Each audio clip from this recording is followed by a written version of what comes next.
Cinderella's pets. Pumpkin. The garden party. It was a warm and wonderful day in Cinderella's garden.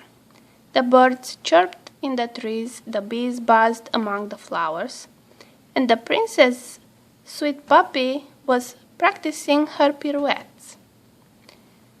Pumpkin was happy to be outside, playing in the sunshine, but she was soon distracted from her dance when she happened upon a plaything.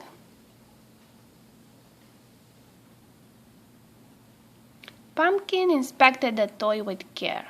She sniffed it, unsure what it could be, but when she got close, the plaything scuttled away from her.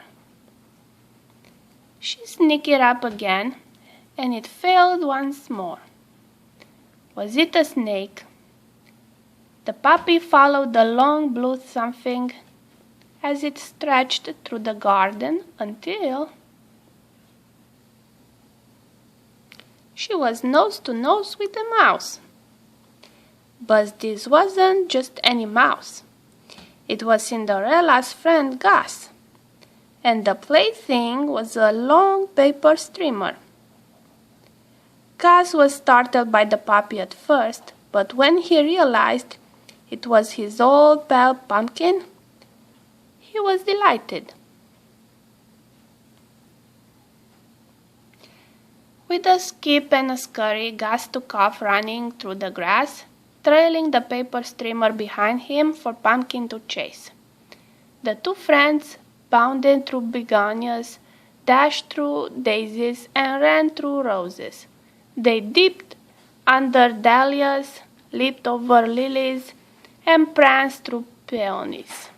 The garden was the perfect playground. Pumpkin and Gus soon tumbled into a clearing. There the puppy quickly learned that there was going to be a garden party that evening. Gus' fellow mouse Jack was in charge of decorations, and BBD, Cinderella's pony, was lending a helping hoof. "I love parties," Pumpkin exclaimed. "Can I help?" Jack wasn't sure how much help Pumpkin would be. "All right," he finally agreed, "but everything needs to be perfect."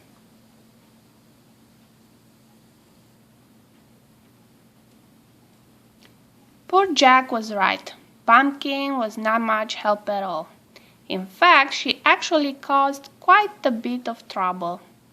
The puppy tried to help trim the trees with the long paper streamers, but she found it was much fun to twirl in them instead. As Pumpkin twirled, Gus, Jack, and BBT decorated the garden with care.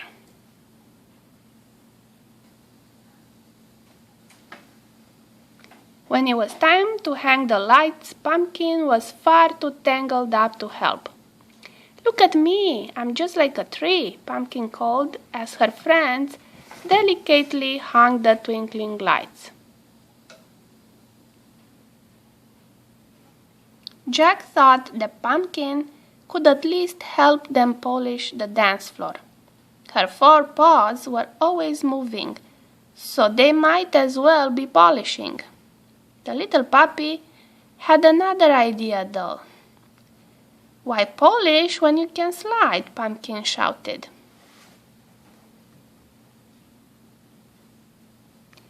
But the real trouble started when Jack asked Pumpkin to help set the table. The little puppy just couldn't focus on forks and spoons when there were big, beautiful cupcakes nearby. Pumpkin loved cupcakes. She decided it will be more helpful of her to sample one of them to make sure they were tasty. Gus decided he would sample one as well. Sure enough, sampling turned into devouring, and soon Pumpkin and Gus had eaten every last cupcake. "Those were for the party," Jack cried. You are no help at all, Pumpkin. The little puppy felt bad that she had eaten the cupcakes. As she looked across the garden, she saw the streamers and lights hung with care and the perfectly polished dance floor.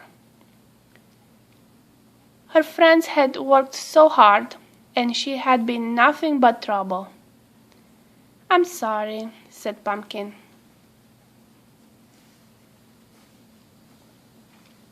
Fortunately, there had been others helping prepare for the party. Someone had even brought a cake to replace the missing cupcakes. There was no need for Jack to worry. Everything was perfect, just as he had hoped. That is, until the music started. The dance floor was empty. Pumpkin knew just how she could help. She might not be good at hanging lights or streamers, polishing floors or setting tables, but Pumpkin sure knew how to dance. The little puppy rushed to the empty dance floor and immediately began to twirl and twirl. She pranced and danced and performed pretty pirouettes to the best of the music. The party guests couldn't help joining Pumpkin. And neither could Cinderella. Jack was relieved. Pumpkin had saved the soiree after all. The garden party was a huge success, and the four friends celebrated their hard work by dancing the night away under the stars with their favorite princess.